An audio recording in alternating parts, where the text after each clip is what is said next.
You ask Tiger to solve. This deals with linear equations with one unknown. The final result is y equals 1. Let's solve it step by step. Simplify the expression.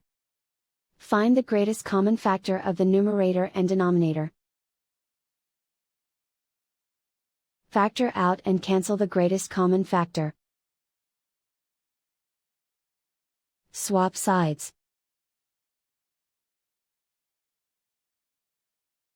Isolate the y. Multiply both sides by 2. Group like terms.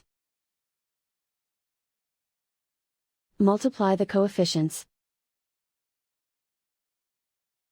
Simplify the fraction. Multiply the fractions. Simplify the fraction. And so the final result is y equals 1.